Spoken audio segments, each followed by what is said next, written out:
I hardly know what to tell you about the next half hour, except that it has been reported as true by those to whom it happened. It has been investigated, and no one, as yet, has been able to explain it or disprove it.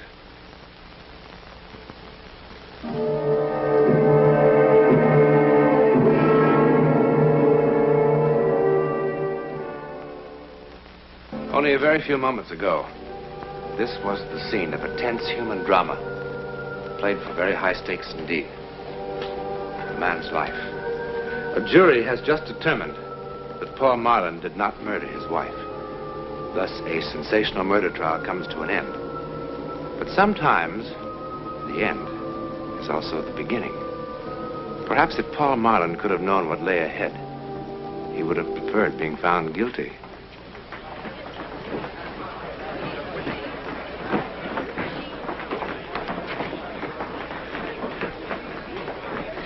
Well, you just going to sit there all day? What? Hasn't it gotten through to you yet? It's all over, Paul. You're a free man. Yes, I know.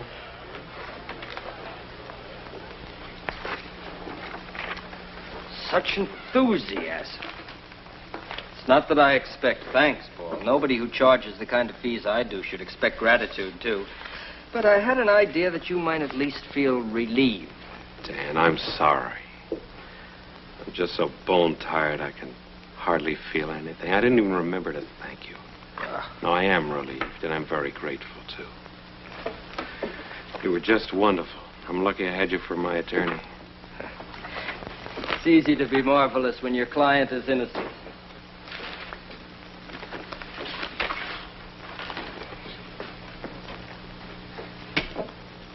You're still thinking about Julie, huh? I am. I don't know if I'll ever really stop.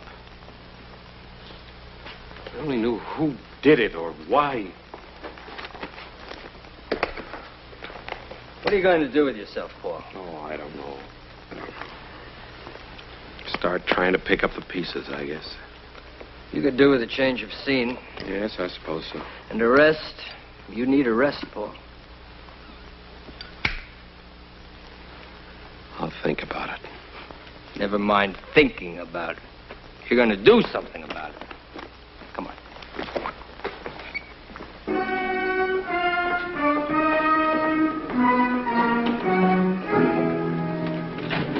Hey, Mark. My paper'd like to know how you feel about being let off. Being let off? Okay. Being found not guilty. Pretty silly question, isn't it? How do you think he feels? Why don't you let your client answer, Counselor? Well, you've gone so far out of your way to twist and distort everything I've said since my wife's death, I see no point in even trying. How about you, Counselor? Do you want me to print no comment also? Or do you have anything to say about the very peculiar shortage of prosecution evidence and witnesses? Not even the district attorney can produce what doesn't exist, Ferris. Is that why the murdered woman's family wasn't even called to testify? Or did you and the DA decide they didn't belong at your private little trial? Now, look, Ferris. You know perfectly well I tried to reach a brother in New Zealand. Sure you did. Tried real hard. Yes, we did. But communications to the backcountry of New Zealand are practically non-existent. Uh-huh. Besides, it wouldn't have possibly contributed anything relevant. And you know that, of course, without even asking him. Look, Ferris, what are you trying to build? The trial's over. Your paper got a lot of circulation out of it. Now, why don't you find someone else to pick on? It's just that I believe, along with a lot of people in this town, that Marlin killed his wife in cold blood. Now, wait a minute, For Ferris. money. I'm getting sick and And tired it goes of me this. to see him walking away scot-free. Now, look!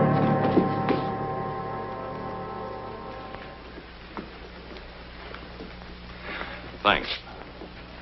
I've got my headline.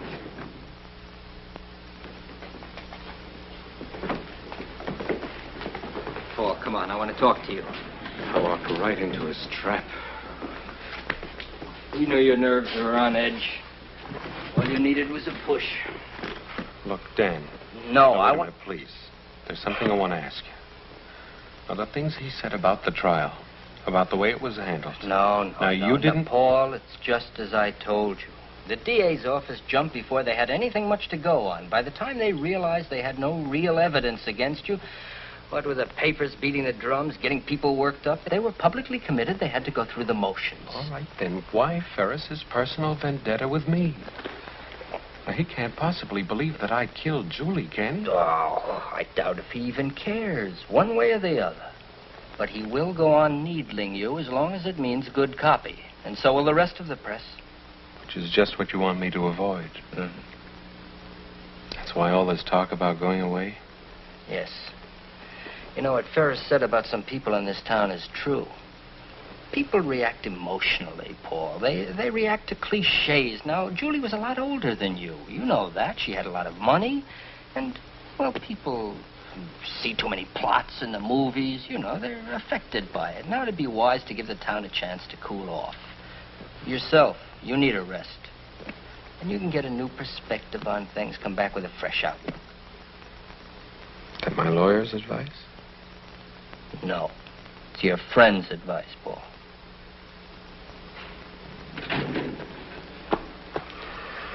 Okay, Dan. All right. I'll go away for a while. I just hate the idea of looking as though I were running away.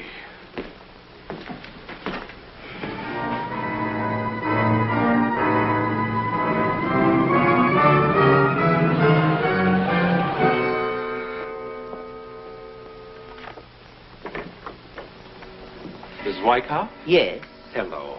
I'm Paul Marlin. I recognize you, Mr. Martin. The hotel phoned. All I have left is a third-floor rear. I'm sure that'll be quite fine, thank you. Well, it'll have to be. This is our season. Yes, so I understand. I'm sure you'll be quite comfortable. Guess I'm lucky to get anything at all.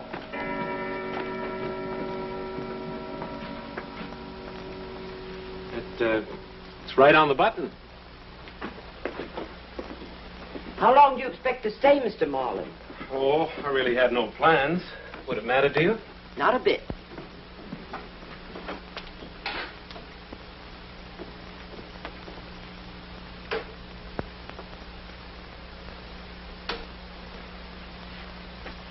Well? Oh, yes, this will be fine. Thank you very much. That'll be $6 a night. Oh, When you leave, I'll have the trunks moved tomorrow. well, they're no trouble.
Help you?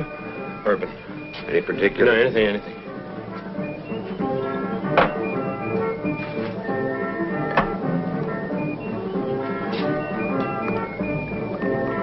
Water or soda?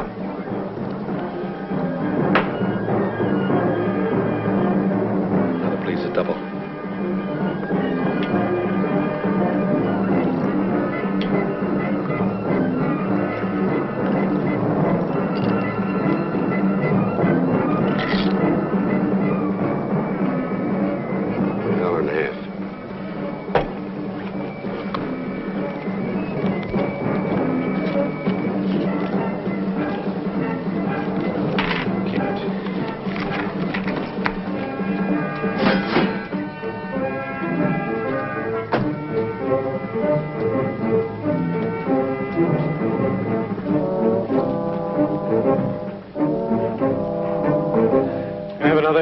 A little water in it this time, please.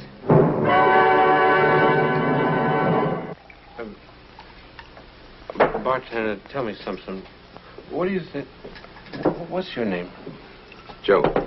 Tell me something. What do you think of people who see things that aren't there and hear things? They've had too much to drink. No, I mean, before they had too much. Before they've had even one drop. Too much imagination, I guess. That's it. Too much imagination. Too much imagination is a dangerous thing, you know? Like the man said. Now, that's a good mirror. That is a mirror that I approve of. Friendly, you know? You look at it, looks back at you. No tricks, just what's there. You know, Joe, I've got a mirror in my room. Very tricky mirror. Everything, the whole place is tricky. You can't trust it. I mean, sounds and things that aren't even there. The clock striking the wrong time. Dogs howling like they're supposed to do when somebody dies. Thunder, wind, and lightning after. And you know there was no thunder or lightning tonight. Man came in with a German Luger pistol, and he shot me. Sure. And I didn't even know him. I never saw him before in my life. And I was wide awake. I mean, it's not like a dream. I was wide awake.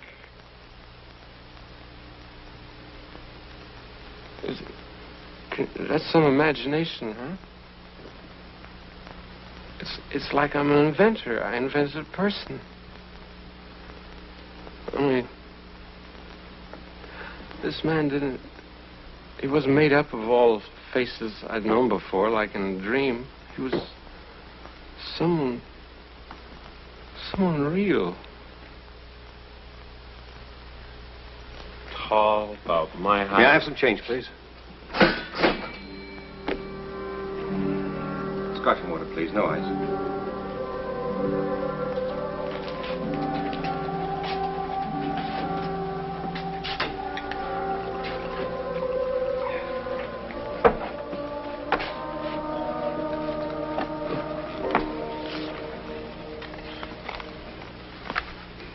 What's this supposed to be? Pardon? £1, Commonwealth of New Zealand. I'm sorry. I've only been in the country a few hours. Takes a while to remember about the currency.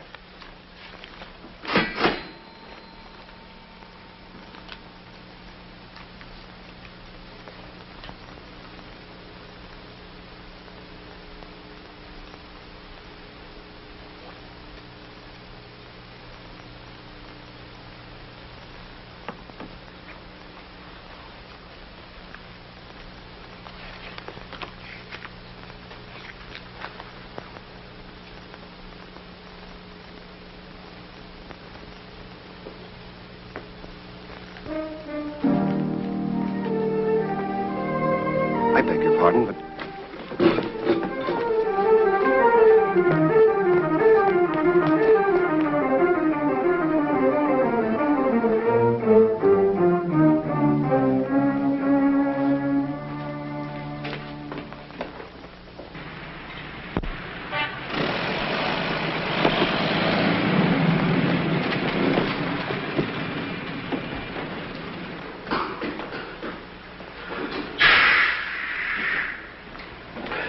When is the next bus out of here? To where? Anywhere. Well, there's one at 2:05 to San Francisco. Or San Francisco. 4:50. Put your luggage on the ramp. The driver will pick it up when he gets here. Huh? Your luggage. Put it on the ramp. No, I don't have any luggage, thanks.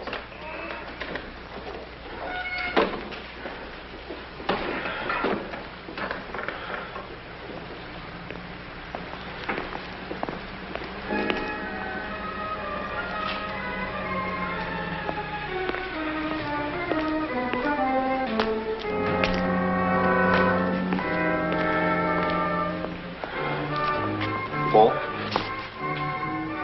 What do you want? I'm Roger Wiley. Roger Wiley, you are Paul Marlin, aren't you?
What is it?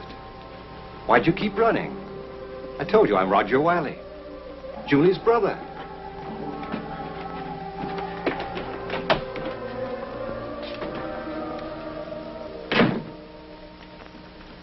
Aren't you well? Shall I call a doctor?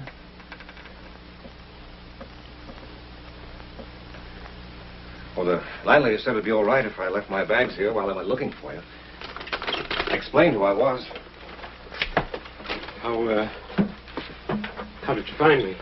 Your solicitor told me where you'd gone. I only landed in San Francisco this afternoon. Well, why did you come here? Julie's estate, for one thing. Then there's the matter of... The gun bother you? I always carry it with me. It's a good thing to have along when you're out on the range for weeks at a time.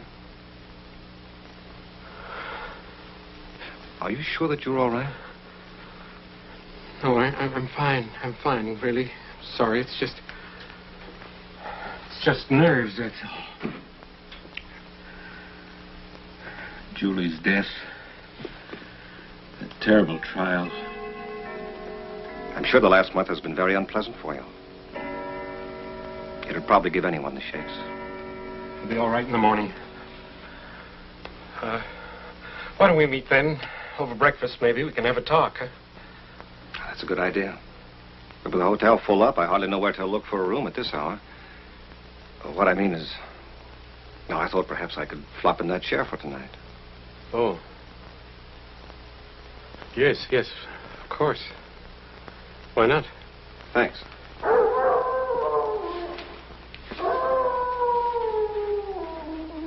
You were saying there was another reason why you came? Oh, yes. I've been out on the range rounding up some beef for shipment. When I got back, I found this letter from Julie waiting for me, along with a notification from the court about the trial and all. Julie wrote this the day before she was killed.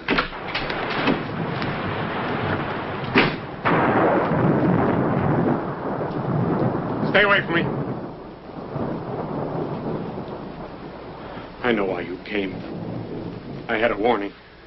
You had what? I know why you're here, and I know why this gun, too. I saw it all happen. Paul, I don't know what you're babbling about. You're here to kill me. You read the newspapers, didn't you? You believe what they said, that I killed her, don't you? That I planned the whole thing to make it look like somebody had broken in just to cover up. Paul, listen to me. I don't believe anything of the sort. Why should I? Why are you here? She told you everything in that letter. Paul. She knew everything right from the start, didn't she? I never fooled her, not for 1 minute, I'll bet.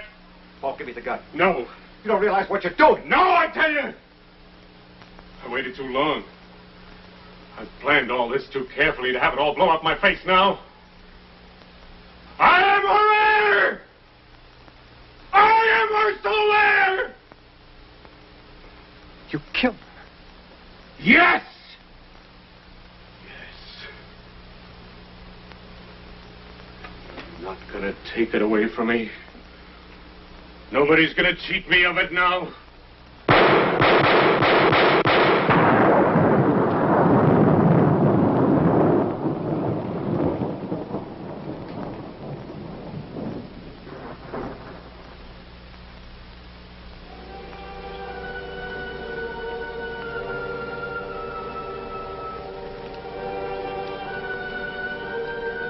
Dearest Roger, I only hope and pray you will believe that the last 6 months have been the happiest of my life.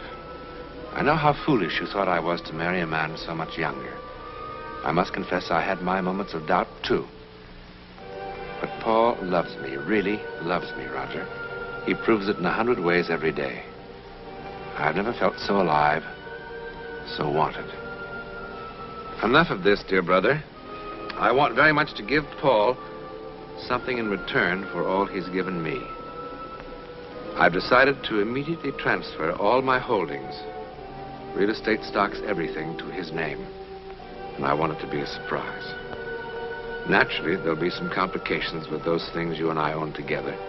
And as it has been so long since we've seen each other, couldn't you find the time to come to San Francisco? It would be wonderful if you could. Besides, it's high time the two men in my life met and became friends. Julie. Paul Marlin went to the gas chamber insisting that he was the victim of an hallucination that drove him to murder. The only witness he had to support his plea was the bartender. But then bartenders hear so many strange things, don't they? Probably it was Paul's guilty conscience that somehow created the sights and sounds of his own destruction. His conscience was his executioner. In a moment, a program word about next week. If ever there was a place where the ability to see into the future would come in handy, that place would be a racetrack. But ace jockey Ronnie Watson's brush with the supernatural has become one of the great legends of American racing. See for yourself next week.